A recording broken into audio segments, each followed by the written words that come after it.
विश्वरंग के इस हिंदी मंच से दुनिया को आपसे जोड़ती मैं पूजा शुक्ला। एक बार फिर से मेरा अभिनंदन, नमस्कार, आप सभी को प्यार। इस यात्रा में हम लगातार आपको देश दुनिया के कवियों से मुलाकात करवा रहे हैं। आपका साथ, आपकी बातें जो हम तक पहुंची हैं वो काबिले तारीफ हैं साथियों। हमने आपकी बातों के खूबसूरत अक्स को सामने रखा है, अपने प्रोग्राम को नए पते, नए ठिकाने दिए हैं।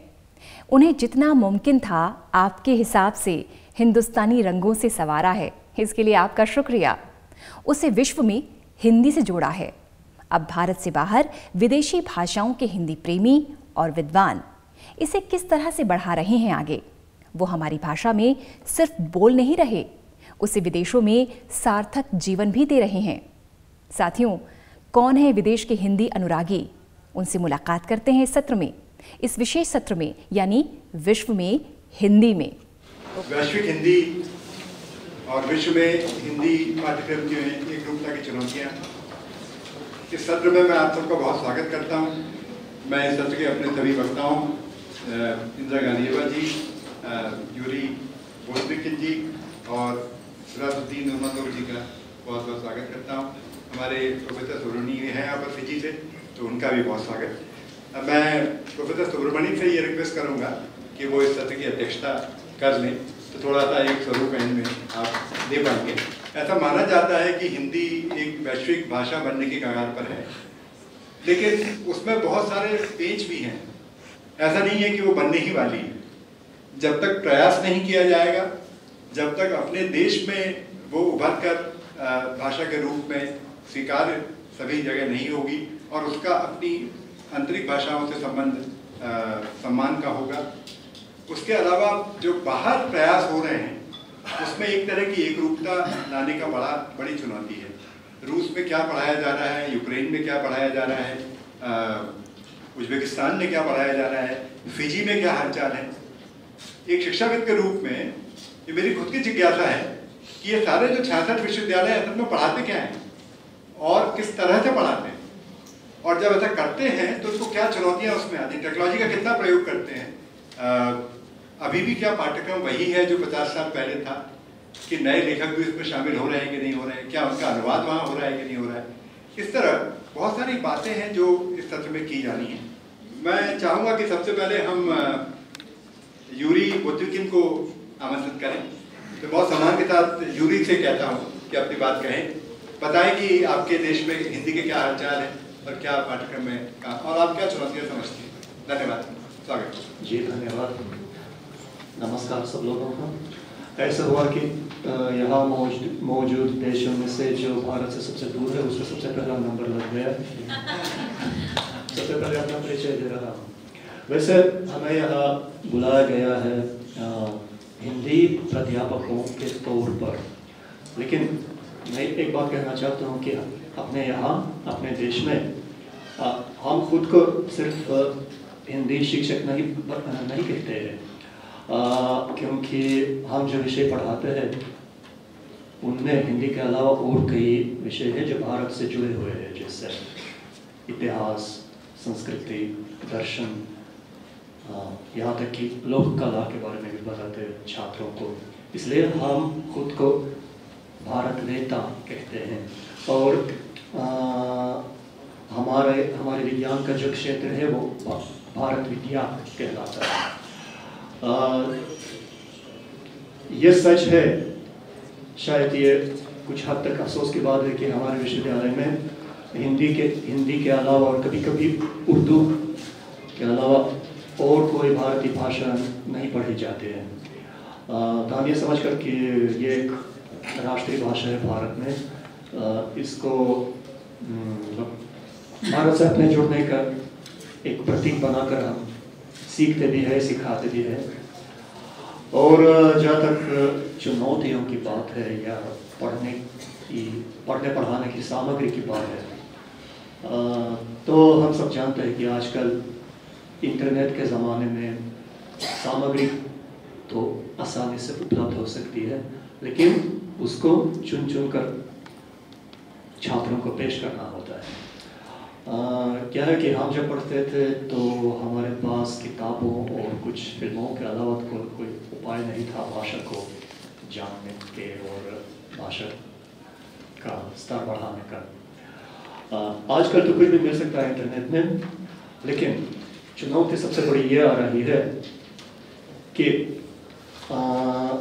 सामग्री की संख्या बढ़ जाने के साथ साथ छात्रों को कोई भी विदेशी भाषा पढ़ने के लिए प्रोत्साहित करना मुश्किल होता जा रहा है। क्योंकि अभी अगर उनको ज़रूरत पड़े किसी भी चीज़ का किसी भी भाषा में अनुवाद करने की, तो वे फिर आसानी से ये कर सकते हैं गूगल की मदद से, या और कुछ सोर्सेज होते हैं। पहले क्या होता था, पहले अगर हमारे कुछ प्रिय लेखक होते थे या प्रिय फिल्में होती थी, तो उनको मौलिक भाषा में पढ़ने या देखने के लिए हम उस भाषा को पढ़ने के लिए तैयार थे, जिसकी ज़रूरत आज की पीढ़ी को पड़ती ही नहीं है, क्योंकि सभी चीज़ों का अनुवाद आसानी से मिलता है। तो सबसे बड़ी चुनौती ये होती है कि हम छात्रों को कैसे प्रोत्साहित करें, उनको कैसे यकीन दिलाएं कि नई भाषा को सीखने में उनका फ़ायदा है, कि ये उनके आत्मविकास के लिए बहुत लाभदायक होता है। तो हम यहाँ इस बिंदु पर आ रहे हैं, जैसे मैंने अभी आत्मविकास कहा है, इस शब्द को हम मुख्य बिंदु बना रहे हैं अपने अप्रोच में, अपने कार्यक्रम में।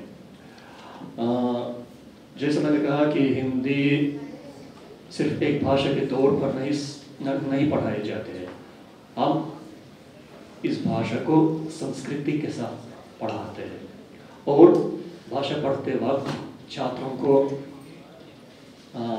भारतीय संस्कृति संस्कारों के बारे में पता चलता है। हम शुरू में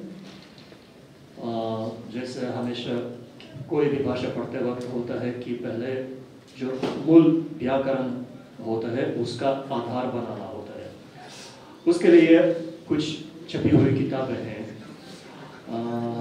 और अध्यापक भी हैं। इस मामले में तो मैं ये समझता हूँ कि अध्यापक शुरू में तो अपने देश के ही होने चाहिए, क्योंकि व्याकरण अच्छी तरह समझाने के लिए मातृभाषा और पढ़ी जाती भाषा की समानताएं और अंतर अच्छी तरह से समझने चाहिए होते हैं। और कोई व्यक्ति जिसकी मातृभाषा हिंदी हो, वो यूक्रेन के छात्रों को हिंदी पढ़ाए शुरू से ही, तो शायद उनके लिए व्याकरण समझाना थोड़ा मुश्किल होगा। जो कोई भाषा वैज्ञानिक होता है यूक्रेन का जिसने हिंदी पढ़ी हो, तो वो हिंदी समझाते वक्त इस नई भाषा की अपनी मातृभाषा से तुलना कर सकता है और इस तरह आसानी से इस अंतर को और इस छात्रों की समझ में पहुंचा सकता है। हिंदी सुनने के लिए हमें कोई सामग्री ढूंढने की ज़रूरत नहीं पड़ती है, बस छात्रों को बॉलीवुड का शौक दिलाना पड़ता है, और ऐसा शौक उनको पहले से ही होता है। बहुत सारे छात्रों को पहले से हिंदी फिल्मों का शौक होता है, तो फिर हमारे कक्षाएं बड़े मज़े से बीत जाते हैं। जैसे कोई अच्छी कोई नई फिल्म हम लगाकर उसको देखते हैं, हर वाक्य पर उसको रोककर उस वाक्य का व्याकरणिक विश्लेषण करके दोहरा के पूरी तरह समझकर। और फिल्मों में अच्छा क्या होता है कि जो भाषा फिल्मों में इस्तेमाल की जाती है तो वो एकदम व्यावहारिक है, वो इतनी साहित्यिक भाषा नहीं है जो किताबों में पढ़ाई जाती है। और जो पढ़कर फिर पहले क्या होता था कि हम काफ़ी गंभीर किताबों से हिंदी पढ़कर हम भारत में आते थे और कुछ इस तरह के शब्दों का प्रयोग करते थे कि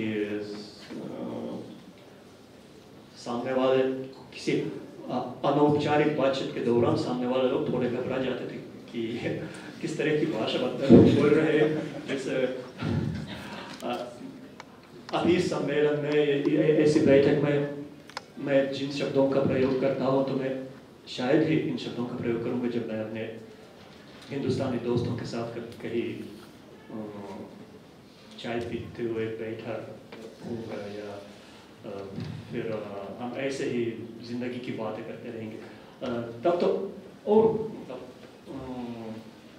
दूसरी शैली होती है भाषा की, और हम इन दोनों शैलियों को पढ़ाने की कोशिश करते हैं। पहले तो हम किताबें पढ़ते हैं तो मैं हमेशा इस पर छात्रों का ध्यान ही आकर्षित करता हूँ कि देखो कि ये वाले जो शब्द है, ये वाले जो वाक्य है, इनको तुम तब प्रयोग कर सकते हो तुम्हें कोई भाषण देना हो तो। वैसे अपने दोस्त से या किसी पार्टी में किसी से मिलोगे, ऐसा बोलोगे तुम्हें पकिया समझेंगे कि तुम तो कोई बड़े विद्वान पढ़ के आए हो और किस तरह की भाषा तुम्हें आती नहीं है। तो उसके लिए क्या होता है कि जैसे हर भाषा का हर भाषा की ये एक विधि होती है जिसको हम स्लैंग कहते हैं, जो युवा लोगों में ज़्यादा इस्तेमाल किया जाता है। तो कभी कभी उसकी जानकारी भी ज़रूरी होती है। मैं सच बताता हूँ कि जैसे आपने कहा मैंने जीवजी विश्वविद्यालय ग्वालियर में MA किया है, तो उधर सबसे पहले मैंने ये विश्वविद्यालय क्यों चुना था कि उधर बहुत कम विदेशी लोग पढ़ने आते हैं, और मैं जहाँ पढ़ा वो पूरा ग्रुप, वो पूरा माहौल हिंदी भाषी था, और मेरे अलावा उधर कोई विदेशी नहीं था, तो मुझे हर तरह का हिंदी का ज्ञान मिला। भारतीय छात्रों के साथ रहकर मैंने वो सब सीख लिया जो शायद वो जो नहीं सीखना चाहे था वो भी शायद सीख लिया। और इसमें एक और समस्या है। शुरू से ही हम छात्रों से कहते हैं कि आप अपने लिए अभ्यास के लिए किसी हिंदुस्तानी छात्र से जो यूक्रेन में पढ़ रहा है, जिससे तुम इंटरनेट में मिले हो, दोस्ती कर सकते हो। तब समस्या ये आती है कि जैसे हिंदी राष्ट्रीय भाषा है, मगर व्यावहारिक तौर पर इसको प्रथम भाषा का दर्जा नहीं मिल रहा है हिंदुस्तान में भी। कभी कभी अजीब स्थिति ये होती है कि हमारे छात्र जिन्होंने अभी पढ़ना शुरू किया है, वो इंटरनेट में उनको कोई भारतीय दोस्त मिल गया तो कुछ मैसेज भेजते हैं उनको, फिर जवाब आता है अंग्रेजी में। तब उनको समझाना पड़ता है कि भाई हाँ ये स्थिति है, इसलिए नहीं कि उनको हिंदी नहीं आती है, वो भी अभ्यास चाहते हैं, करना चाहते हैं तुम्हारे साथ, लेकिन अंग्रेजी का। और फिर दोनों की रुचि अलग अलग हो जाती है, तो ऐसा होने लगता है कि हमारे छात्रों को यह लगने लगता है कि आर्थिक और व्यवहारिक दृष्टि से हिंदी का ज्ञान वो इतना अहम नहीं है। तब उनका ध्यान फिर साहित्य या सिनेमा की ओर आकर्षित करना पड़ता है। मैं सभी की बात नहीं कर रहा हूँ, क्योंकि बहुत सारे ऐसे हिंदुस्तानी दोस्त मिले हैं जिन्होंने बहुत सहारा किया है हमारे छात्रों की पढ़ाई का, और बहुत सहायता की भाषा का अभ्यास करने में, भाषा व्यावहारिक तौर पर। तो मैं बस उदाहरण के लिए अलग अलग स्थितियों के बारे में बता रहा हूँ कि हम किस तरह की स्थितियों से गुजरते हैं अपनी पढ़ाई की प्रक्रिया में। तो मेरे ख्याल से सबसे बड़ी चुनौती आजकल हिंदी पढ़ने वाले छात्रों की ही नहीं, कोई भी विदेशी भाषा पढ़ने वाले छात्रों की ये है कि कि इंटरनेट के ज़माने में, सामग्री की और अनुवाद की उपलब्धता के ज़माने में सीखने के लिए ताकत लगाने पर उनको कैसे हम प्रोत्साहित करें। और अगर हम केवल औपचारिक एकेडमिक ज्ञान के तौर पर नहीं बल्कि मनोरंजन के तौर पर भी हिंदी पढ़ाए, जैसा करने की कोशिश करते हैं, फिल्मों, नाटकों को और दिलचस्प साहित्य को शामिल करके, तब रुचि बढ़ जाते हैं। तो अंत में सिर्फ हिंदी की पढ़ाई की बात हो गई है। अब मैं थोड़ी सी प्रस्तुति करना चाहूँगा कुछ किताबों की जो मैं लेकर आया हूँ अपने साथ। मैं ये दिखाना चाहता हूँ कि हमारे यहाँ हिंदी पर वैज्ञानिक काम भी चल रहा है और हमारे जो अध्यापक है वो कुछ किताबें भी प्रकाशित करते हैं। विश्वविद्यालयों के अलावा हमारे यहाँ एक स्कूल में भी हिंदी पढ़ाए जाते हैं, जहाँ बच्चे पहले स्टैंडर्ड से हिंदी के बेसिक्स पढ़ते हैं। तो उनके लिए मेरी कलीग ने, कैटरीना दोगने जी ने, जो हमारी मुख्य अध्यापिका है, उन्होंने एक किताब, कई किताबें वैसे प्रकाशित की है, लेकिन उदाहरण के तौर पर मैं एक लेकर आया हूँ। ये कक्षा 3 के लिए बच्चों के लिए दुनिया में सबसे पहला प्रकाशित हुआ उक्राइनी हिंदी शब्दकोश।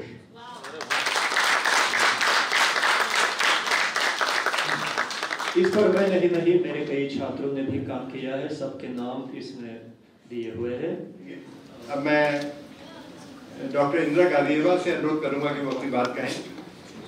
इंदिरा गालियेवा मॉस्को से आती हैं। इनका उज़्बेकिस्तान के ताशकंद शहर में जन्म हुआ। 3 साल की उम्र में माता पिता के साथ पवई विश्वविद्यालय मुंबई आ गई, जहाँ वे रूसी भाषा पढ़ाते थे। ताशकंद विश्वविद्यालय की पूर्वी शिक्षण विभाग से MA और संस्कृत अनुसंधान कार्य किया। मॉस्को विश्वविद्यालय में हिंदी की अध्यापिका रही। और एक बहुत रोचक दिलचस्प बात यह है कि सबसे ज़्यादा अनुवाद जो यदि भारत की चीज़ों का हुआ है तो रूसी में हुआ है, और हमारे विद्वान वहाँ जाके रहते थे और रूसी भाषा में अनुवाद करते थे। उसी तरह से जैसे रूसी लेखकों को पढ़ के हम लोग बड़े हुए, हमें हमारी समय के अधिकतर लोग चेकव, दोस्तोयेवस्की, तुर्गनेव, गोर्की, टॉल्स्टॉय, ये सारे हमारे आदर्श लेखक हैं और उनको हम खूब श्रद्धा सम्मान से पढ़ते हैं। तो आप बताएं कि मॉस्को में क्या हालचाल है और रूस में हिंदी कैसे पढ़ाई जा रही है? मैं बहुत आभारी हूँ कि मैं यहाँ हूँ और धन्यवाद कहना चाहता हूँ सभी को। और प्रोफेसर संतोष चुटेगी और बचपन मेरे कलीगे, तो मैं रूसी मानविकी के विश्वविद्यालय में पढ़ाती हूँ हिंदी। और मेरे स्टूडेंट 20 स्टूडेंट है। इस साल में इनको पहले कोर्स के विद्यार्थी है। तो 2000 साल में मैं रूसी राजकीय मानविकी विश्वविद्यालय में पढ़ाती हूँ। तो हिंदी भाषा, हिंदी, उर्दू, तमिल, उड़िया, मलयालम, तो पंजाबी भाषा तो 3 यूनिवर्सिटी में पढ़ाई जाती है, लेकिन हिंदी 7 यूनिवर्सिटी में पढ़ाई जाती है रूस में। तो मॉस्को में 4 यूनिवर्सिटी में, 1 यूनिवर्सिटी में संत पीटरबर्ग में, कजान यूनिवर्सिटी जो ततारस्तान है देश है, और फार ईस्ट यूनिवर्सिटी में हिंदी पढ़ाई जाती है। और मैं सभी को, टीचरों को मैं संपर्क करती हूँ। हम साथ प्रोजेक्ट करते हैं। ये 2 साल से पहले एक मॉस्को स्टेट यूनिवर्सिटी में प्रोफेसर लुडमिला काकोवा ने क्षेत्रीय हिंदी सम्मेलन में आयोजित कर दिया है। और वहाँ तो चीफ गेस्ट के चित्रमुद्गाव जी, श्रीमती चित्रमुद्गाव जी बुलाया है। और हमारे स्टूडेंट बहुत गार्ड है कि उनसे परिचित हुए हैं। और उनसे JNCC से जो हमारा दूतावास की सांस्कृतिक केंद्र है, वहाँ प्रस्ताव मिला कि उनकी नाव कहानी अनुवाद करेंगे रूसी हिंदी से रूसी। तो नाव कहानियाँ अनुवाद कर चुके हैं और शायद तो वसंत में हम तो विमोचन करेंगे किताब के।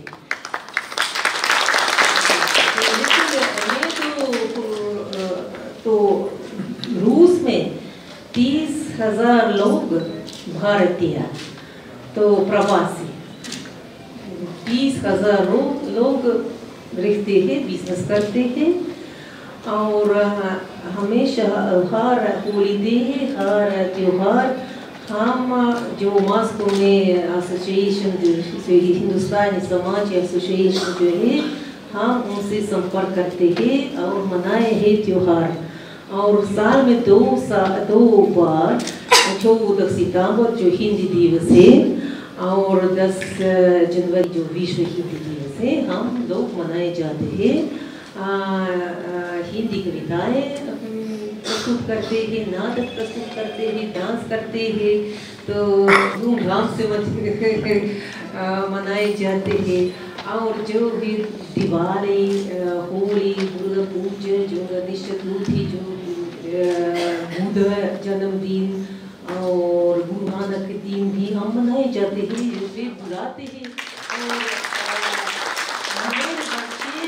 और तो कजान से आते हैं लोग भी, बच्चे हैं संत पीटरबर्ग से आते हैं भी साथ साथ हम मनाते हैं, ये अच्छी बात है। तो अनुवाद के कार्य में हम वो चित्रमुद्रा की कहानियाँ हम विमोचन करते हैं। और मैं कहना चाहता हूँ कि मैं हिंदी द्वितीय भाषा जैसे है पढ़ाती हूँ, क्योंकि हमारी यूनिवर्सिटी है इंटरनेशनल डिपार्टमेंट है और वहाँ फैकल्टी है ऑफ अंतर्राष्ट्रीय इंटरनेशनल रिलेशंस की फैकल्टी है। वहाँ मेरे छात्र हैं, उनके वे हिंदी जैसे द्वितीय भाषा सीखते हैं, पहले भाषा अंग्रेजी, तो उनकी समाचार नहीं काम है। तो हफ्ते में 2 या 4 आवर लेसन है, तो हिंदी ही सीख रहे हैं। लेकिन वो तो ये भी स्नातक प्रोग्राम है और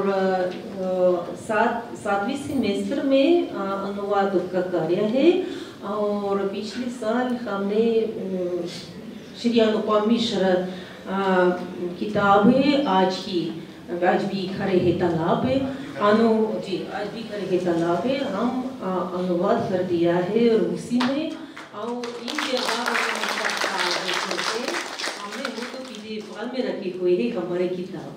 ये काम बहुत मुश्किल था मेरे स्टूडेंट के लिए, क्योंकि ये तो बहुत ज़्यादा इंजीनियर जो शब्द लोकल शब्द नहीं मिलता है, जो रूसी हिंदी रूसी शब्दकोश में नहीं मिलता है। तो हम पूछते हैं भारतीय अनुवादक को और प्रोफेसर लोगों को, हम पूछते हैं कि कैसे अनुवाद करते हैं, क्योंकि ज़्यादातर इंजीनियर शब्द में मिलता है, जैसे तालाब कैसे खोजना है, कैसे तरीके है, इंस्ट्रूमेंट कैसे है, तो बहुत मुश्किल काम है। लेकिन छात्र है, बहुत गर्व है कि ये कार्य कर दिया है। और सोवियत ज़माने में बहुत से ज़्यादा भारतीय हिंदुस्तानी साहित्य अनुवादित कर दिया है रूसी में, और रूसी लिटरेचर जैसे दोस्तोयेवस्की, चेखव और पुष्किन जो है हम अनुवाद कर दिया है भारतीय भाषाओं में, न सिर्फ हिंदी, उर्दू, भूगोल, तमिल भाषा भी अनुवादित कर दिया है। तो अभी तो मेरे स्टूडेंट को रुचि है काम है, कवि पढ़ना और अनुवाद करना तो बहुत काम है, क्योंकि ये कहते हैं हम कुछ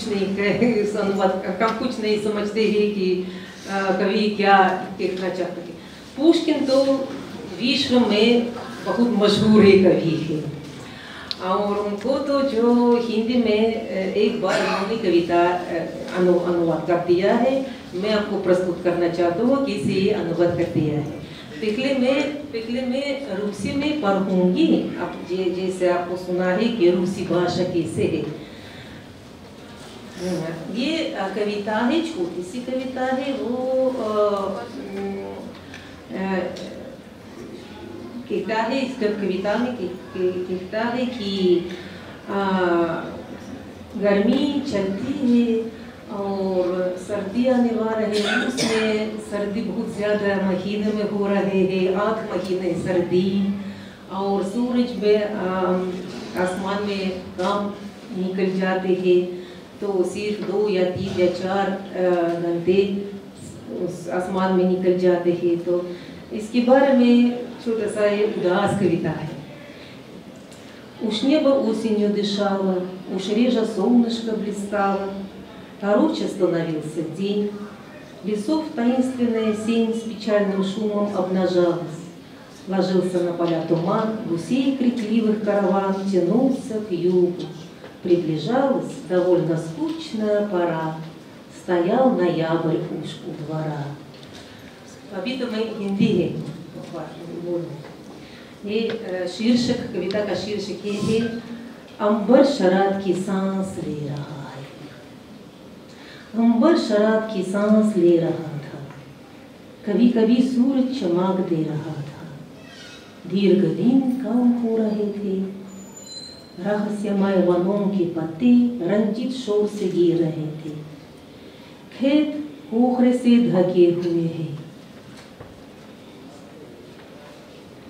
हंसों का कर्कश झुंड दक्षिण की ओर उड़ रहा था।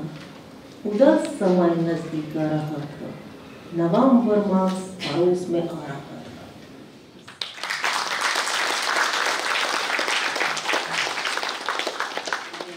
धन्यवाद। धन्यवाद इंदिरा जी। आपने अनुवाद और साहित्य की बात की। मैं बताना चाहता हूँ कि जब ये फेस्टिवल आयोजित होने लगा तो कुछ रूसी बच्चों से भी संपर्क हुआ और वो मुझे बहुत अच्छी चिट्ठियाँ हिंदी में लिखते थे। तो उन्होंने कहा कि अभी अभी हमने भीष्म तानी की कहानी पढ़ी है, अभी अभी अपनी भीष्म तानी कहानी का रूसी अनुवाद किया है। और मुझे जान के आश्चर्य हुआ कि उन्होंने ये भी कहा कि मुझे गुलशन नंदा के उपन्यास अच्छे लगे। आप सोचिए कि हमारा जो परसेप्शन अपने साहित्य के बारे में है, बाहर से देखने में वो बिल्कुल अलग लगता है। गुलशन नंदा उतने ही स्वीकार्य हैं जितने कि भीष्म सानी है, और जब इस पर बात होगी अपने देश में तो बड़ी अजीब सी बात होगी। तो जो बुजुर्गिन कह रहे थे कि असल बात तो भाषा सीखना है, फिर बाकी किसी को क्या पसंद आता है क्या पसंद नहीं आता है और वो उसका क्या प्रयोग करता है वो व्यक्ति पर छोड़ा जाना चाहिए। अपन साथ में मूल्य भी नहीं दे सकते हैं, अपन ज़्यादा से ज़्यादा भाषा की बात कर सकते हैं, भाषा सिखाने की बात कर सकते हैं। फिर हमारे यहाँ राज कपूर की फिल्मों की भी बहुत बात होती है जो रूस में बड़े लोकप्रिय हुए थे, और उसके माध्यम से भी कई चीज़ें की जा सकती हैं। तो छात्र भी यहाँ हैं, कुछ चाइनीज़ छात्र हैं जो गांधीनगर में रहकर हिंदी सीख रहे हैं। हमने कहा आप भी आइए, कुछ रशियन छात्रों को भी बुलाया था तो वो उस समय शायद आ नहीं पाए। अनुवाद की बात आपने कही है जो कि बहुत ज़रूरी बात है, और कम से कम टैगोर विश्वविद्यालय तो अपने यहाँ पर एक स्कूल ऑफ ट्रांसलेशन बना रहा है जो कि अन्य भाषाओं में अनुवाद शुरू करेगा, और हम डेफिनेटली रूसी भाषा के साथ इंटरेक्शन करना चाहेंगे। अब मैं तीसरे वक्ता के रूप में डॉक्टर सिराजुद्दीन नूरमतोव को बुलाना चाहता हूँ जो उज्बेकिस्तान से आए हैं। उज्बेकिस्तान में स्थित ताशकंद सरकारी प्राच्य विद्या संस्थान के दक्षिणी एशिया की भाषाओं के विभाग में हिंदी भाषा का अध्यापन करते हैं। इस विभाग के अंतर्गत महात्मा गांधी भारत विद्या केंद्र का भी निर्देशन करते हैं। कुछ वर्षों तक ताशकंद में स्थित लाल बहादुर शास्त्री नामक भारतीय सांस्कृतिक केंद्र में भी हिंदी का अध्यापन किया। खाली समय में भारतीय फिल्मों का अनुवाद हिंदी से उज्बेकी में करते हैं। एसोसिएट प्रोफेसर हैं दक्षिण एशिया के भाषा विभाग के उज्बेकिस्तान में। बहुत सम्मान के साथ डॉक्टर नूरमतोव से अनुरोध करूंगा कि अपनी बात कहें। सर्वप्रथम नमस्कार आदरणीय भारतवासी अतिथियों, वरिष्ठ विद्वानों, सबसे पहले मुझे माफ कीजिएगा आपका नाम लेना था, प्रोफेसर संदेश चौबे जी यहाँ अपनी उपस्थिति कर रहे हिंदी प्रेमी एवं हिंदी सेवियों और देश विदेश से पधारे विशिष्ट विद्वानों, वैसे ही मेरा यह शोध पत्र कहा जाता है कि उज़्बेकिस्तान में हिंदी से संबंधित शोध कार्यों की दिशा और दशा, संज्ञा, संख्या एवं क्रिया प्रणालियों के संदर्भ। समय का अभाव है, इसीलिए मैं भी अभी डॉक्टर युवराज जी एवं डॉक्टर इंद्र कजीवा की तरह हमारे उज़्बेकिस्तान में वर्तमान काल में हिंदी की स्थिति और हिंदी को सिखाने के लिए अध्यापन करते समय कौन सी पद्धतियों का सहारा लिया जाता है, इससे संबंधित थोड़ा बहुत जानकारियाँ आपके सामने पेश करने को जा रहा हूँ। वैसे ही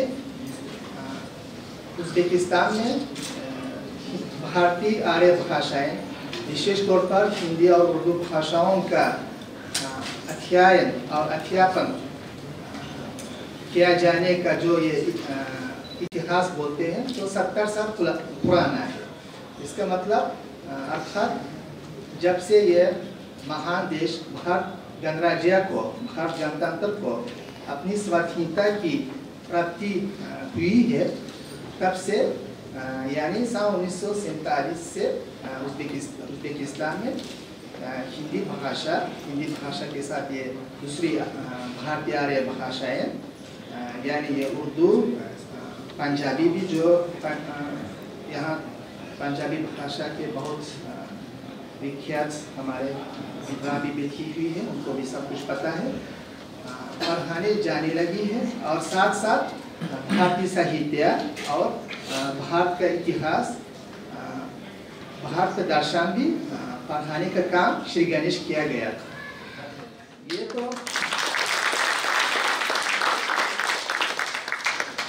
ये तो हमारे लिए सौभाग्य की बात है कि लगभग 72 सालों से उज़्बेकिस्तान में हिंदी सीखने वालों की संख्या दिन ब दिन बढ़ती जा रही है।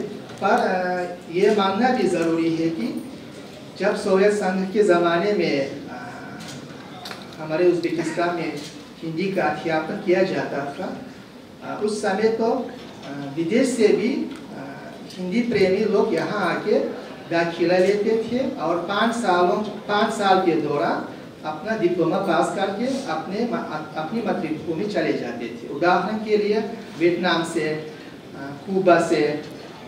कुबा और ये अजरबैजान से भी, सेंट्रल एशिया के दूसरे गणराज्यों से भी काफ़ी लोग आते रहते थे। आजकल तो ख़ास तौर पर हमारे उज़्बेकिस्तान के निवासियों के लिए ये सुविधाएं दी जा रही है। वैसे ही ये 72 सालों के दौरान हमारे इंस्टीट्यूट का नाम है ताशकंद प्राच्य विद्या संस्थान, जिस संस्थान में सारी पूर्वी भाषाओं का अध्ययन और अध्यापन किया जाता है। उनके अंतर्गत दक्षिणी एशिया की भाषाओं का विभाग कार्यरत है, जहां हम हिंदी का अध्यापन करते हैं। और हम गर्व के साथ कह सकते हैं कि हमारे विभाग ने गत अवधि के दौरान लगभग 1000 से ज़्यादा विशेषज्ञों को तैयार किया है, जो आजकल उनको आप लोग उज़्बेकिस्तान के विज्ञान अकादमी में तथा ब्रॉडकास्टिंग कंपनी में विविध प्रकाशन गृहों में और पाठशालाओं में और लाइसेंस कहते हैं, लाइसेंस जैसे कॉलेज की तरह लाइसेंसों में आप उन लोगों आपको मिल सकते हैं जो सफलतापूर्वक हिंदी का अध्यापन करते आ रहे हैं। और ये विदेश मंत्रालय में भी हमारे स्नातकों को आप देख सकते हैं। हम तो ये गर्व के साथ ये भी उल्लेख करके कह सकते हैं कि हमारे विश्वविद्यालय में बहुत से हिंदी प्रेमियों ने अपना ये शोध कार्य भी सफलतापूर्वक करके बाद में विदेश में भी काम करने का उन लोगों को अवसर मिला था।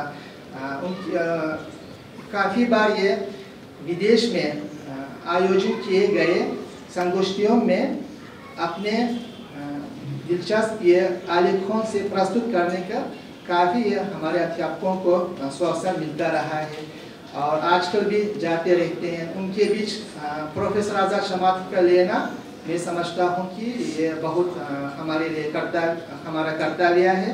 हम तो उनके छात्र हैं, डॉक्टर गाजिएवा भी और मैं भी और जितने भी हमारे उज़्बेकिस्तान में आजकल हिंदी से जुड़े हुए हिंदी प्रेमी या हिंदी सेवी हो, सबके लिए वे ये हिंदी के राष्ट्रपिता कहे जाते हैं। खेत की बात है कि उनका देहांत सन 2015 में हुआ था। देखिए 15 अगस्त को उनका देहांत हुआ है। इतने अपनी सारे पूर्ण जीवन को उन्होंने उज़्बेकिस्तान में हिंदी के विकास के लिए, भारतीय साहित्य को विकास के लिए, संक्षिप्त रूप में कहा जाए ये भारत विद्या को विकसित करने के लिए उन्होंने समर्पित किया था और उसी दिन में उनका देहांत हुआ है। और उस दिन तो जो ताशकंद में स्थित भारतीय राजदूतावास में सुबह सवेरे आपको पता है धूमधाम से हर देश में मनाया जाता है ये त्योहार, स्वतंत्रता दिवस। रात के समय जो ये रिसेप्शन होने की आवश्यकता था पर ये कैंसिल किया गया था। आज़ाद शमातब ने बहुत से ये हिंदी से संबंधित, हिंदी व्याकरण से संबंधित और ये साहित्य से भी बहुत रुचि लेते थे। आपको पता है बहुत अन्वेषण ग्रंथ उन्होंने लिखे हैं। उदाहरण स्वरूप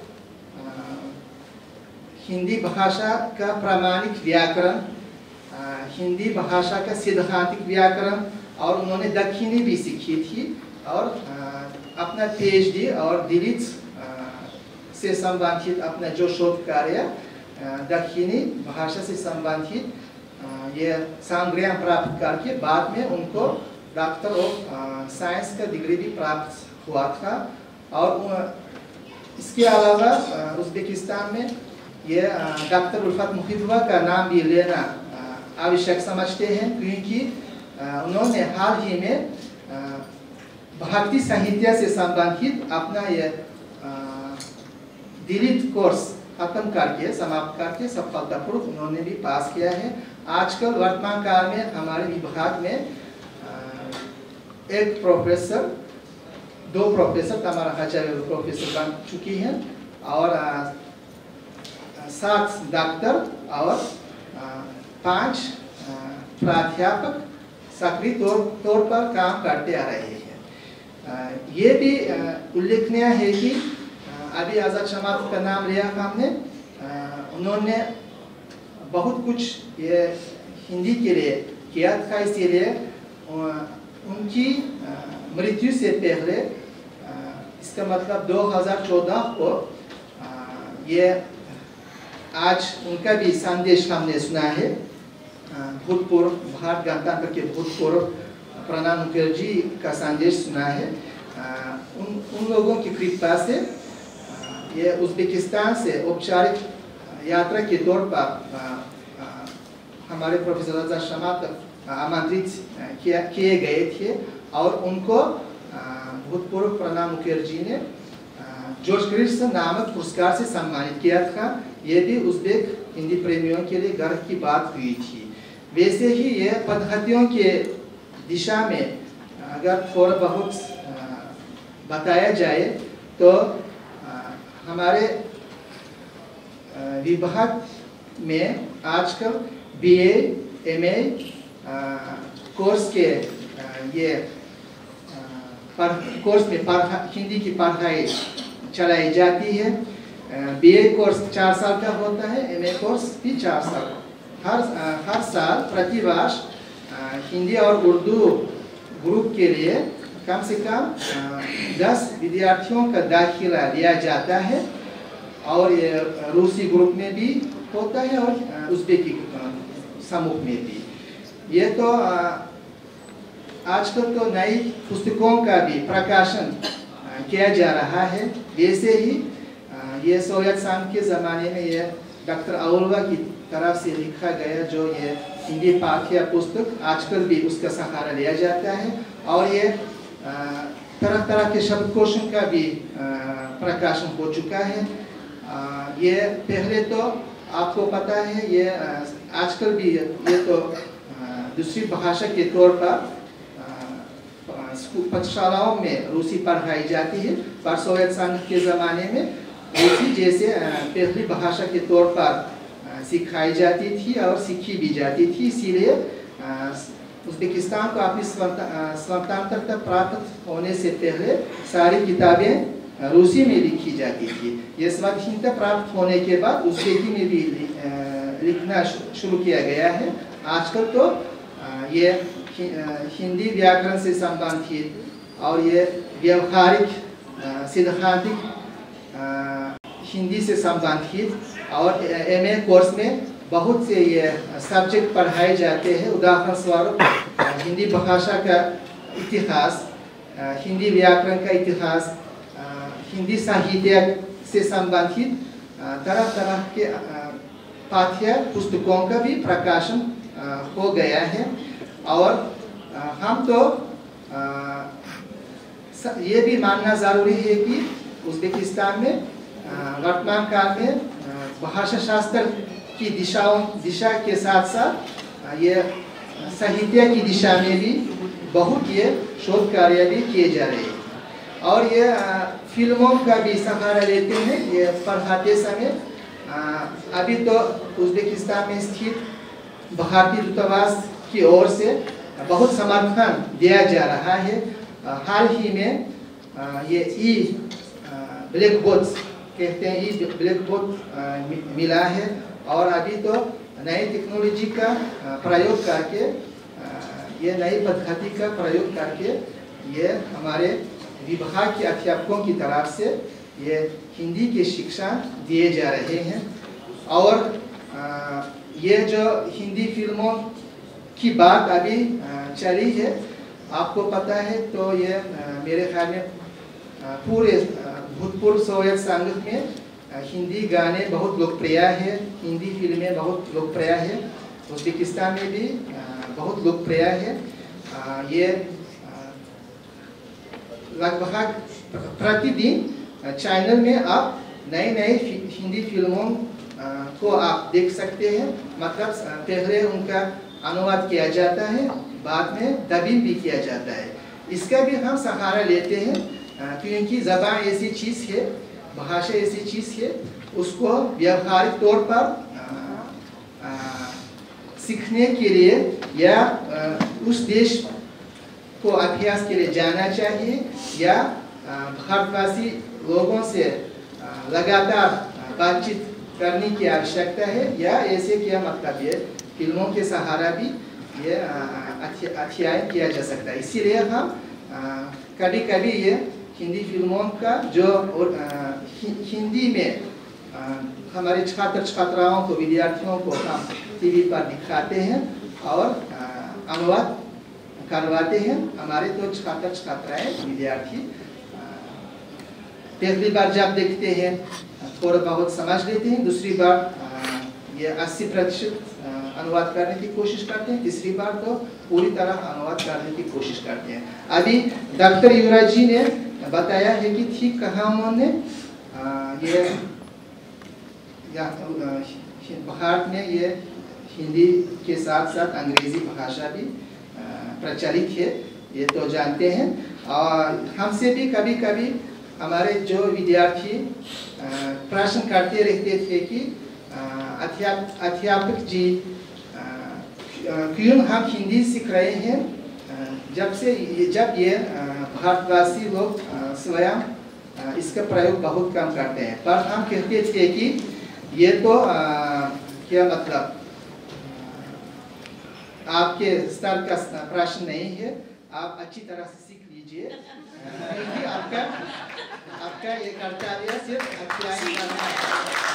बहुत अच्छा किया डॉक्टर यूरी ने सारी पुस्तकों को ले आए हैं। पर ये मेरे हाथ में अभी एक ही पुस्तक थी। आपको पता है ये यहाँ जामिया मिल्लिया इस्लामिया में काफ़ी सालों से उज़्बेकी भाषा पढ़ाई जा रही है। वहाँ डॉक्टर प्रोफेसर शाहिद तस्लीम उज़्बेकी भाषा पढ़ाते हैं।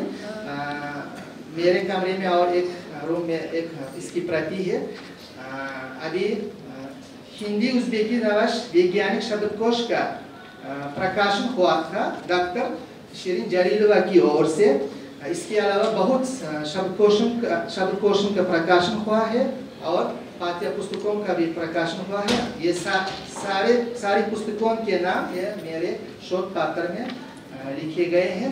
अभी आप लोगों के आज्ञा से इसके साथ एक यादगार की चीज़ के तौर पर एक चीज़ भी थी, उनको भी देना चाहता हूँ। और अंत में ये कहना चाहता हूँ कि हमारी आकांक्षा ये है कि हिंदी की प्रतिष्ठा और बढ़े और हम ये चाहते हैं कि ये संयुक्त राष्ट्र संघ की ओर से हिंदी भाषा भी आधिकारिक भाषा के रूप में शामिल हो।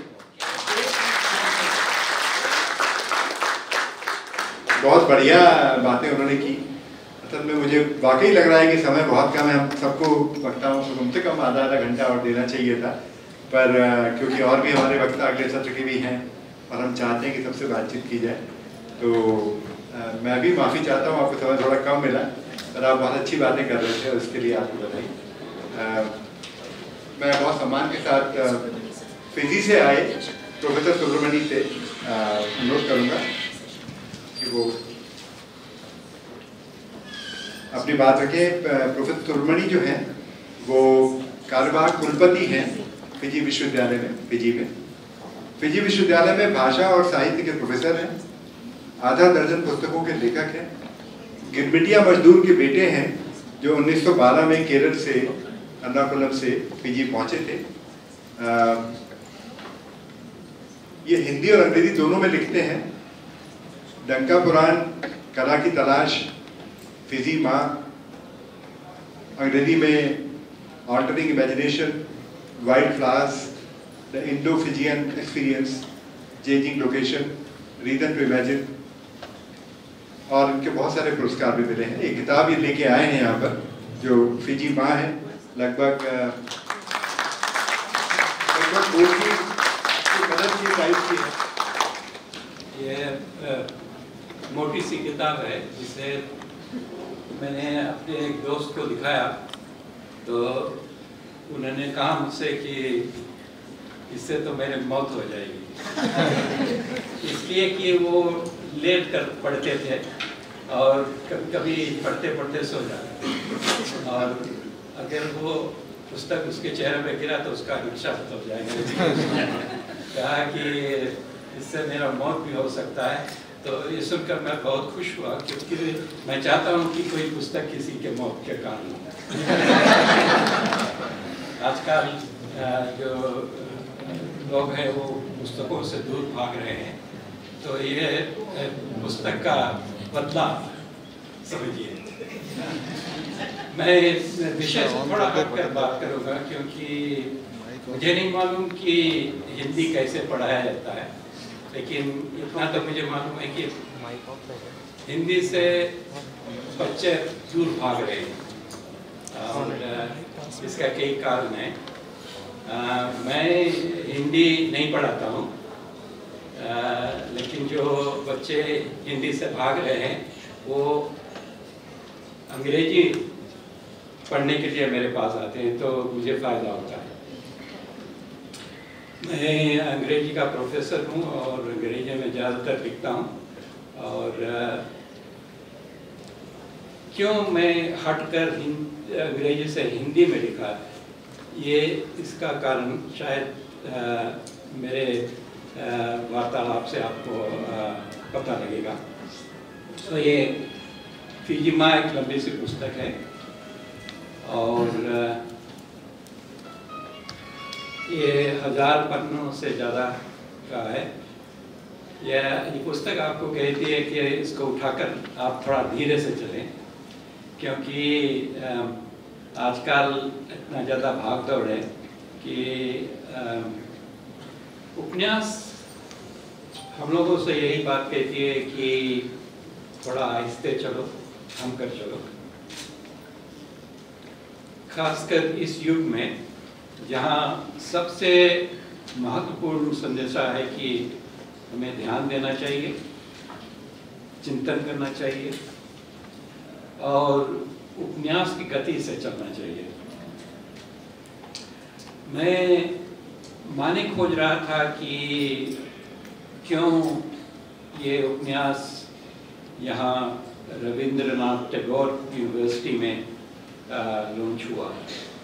तो मुझे ख्याल आया कि 2-4 वर्ष हुए प्राइम मिनिस्टर मोदी साहब फिजी आए थे और उसका विषय था राजनीति, लेकिन वो शायद चाहते थे कि जो रिश्ता वो फिजी और पैसिफिक के देशों में बनाया है उसको और मजबूत करें।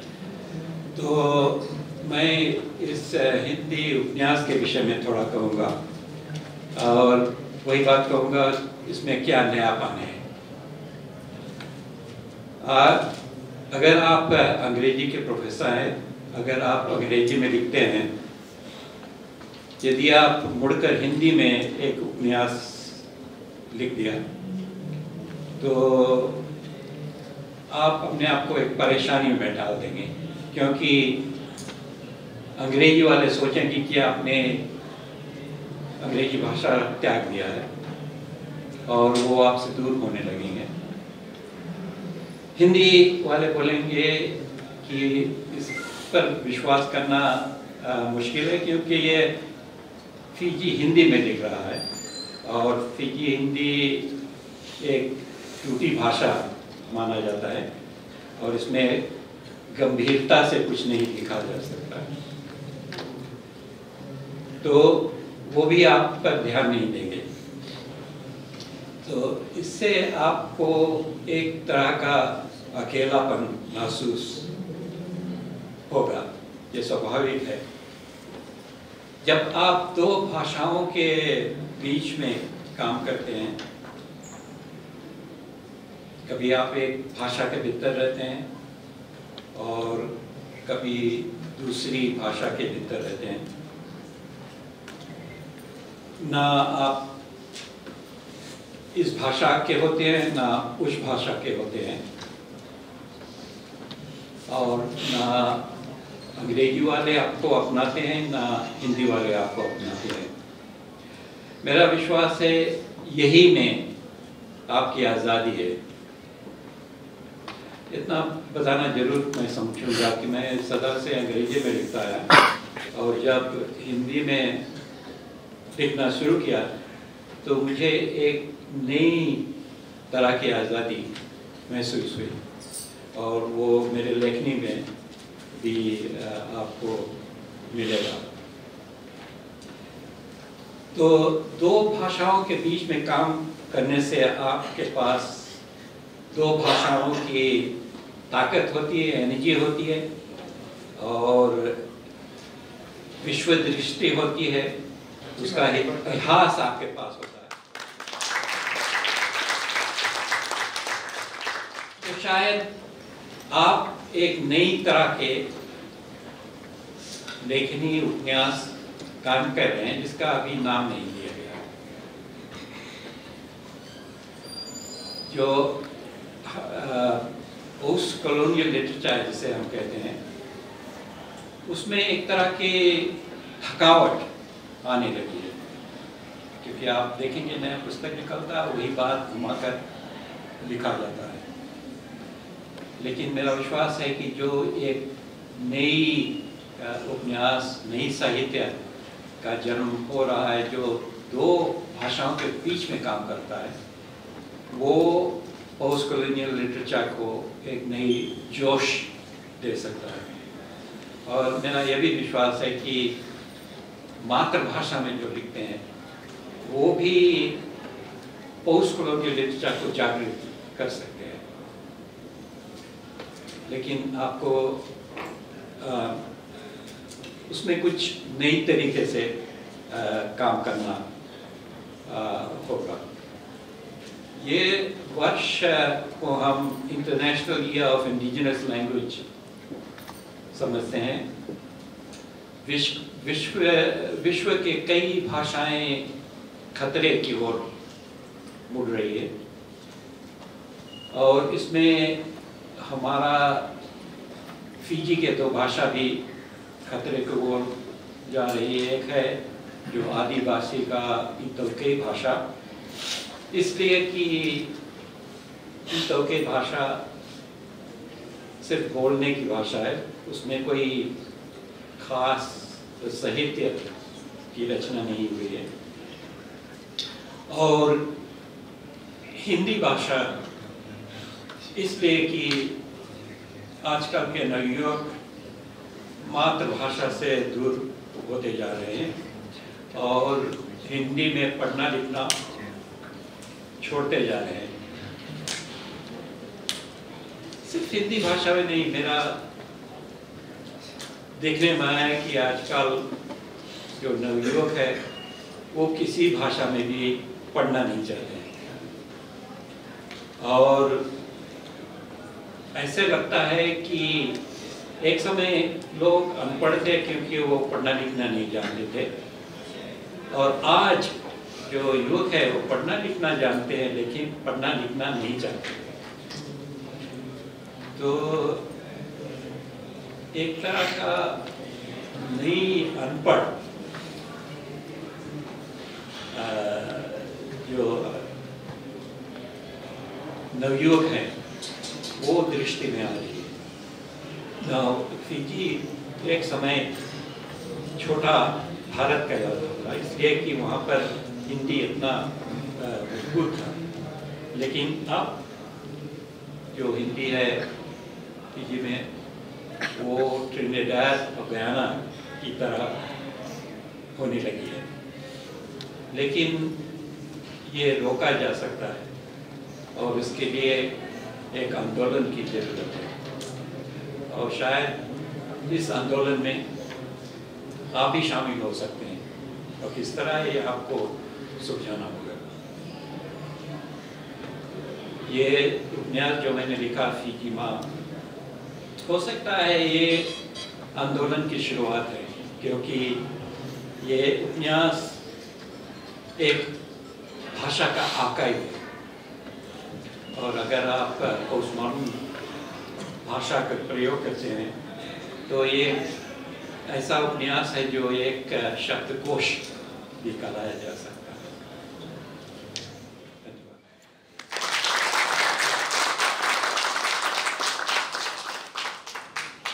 धन्यवाद प्रोफेसर सुब्रमणी। मैं बताना चाहता हूं कि सुब्रमणी साहब का प्रवासी भारतीयों के और हिंदी के काम में बहुत बड़ा नाम है और मुझे उनको यहाँ देखकर, यहाँ बुलाकर बहुत प्रसन्नता हुई जो बातें उन्होंने कही। उन्होंने एक फिजियन हिंदी की बात की है।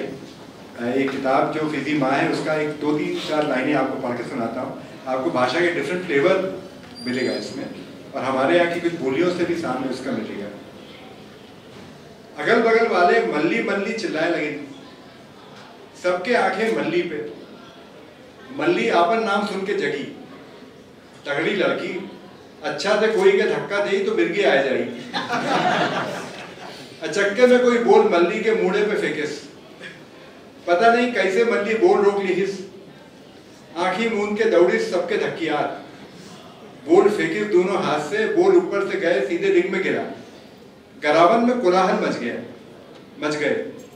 उधर के टीचर्स और कमेटी दौड़ के मल्ली के घेर लिहिन तबाती देवे की। बस वही एक पॉइंट वाइनी कोरो की तरफ वाले, लेकिन लगे मैच मल्ली जीत लिहिस। हम मांगी जाए कि मल्ली के तबाती दे, लेकिन मल्ली के राइट राउंड पूरा वाइनी कोरो मुश्किल से मल्ली के चेहरा दिखाए।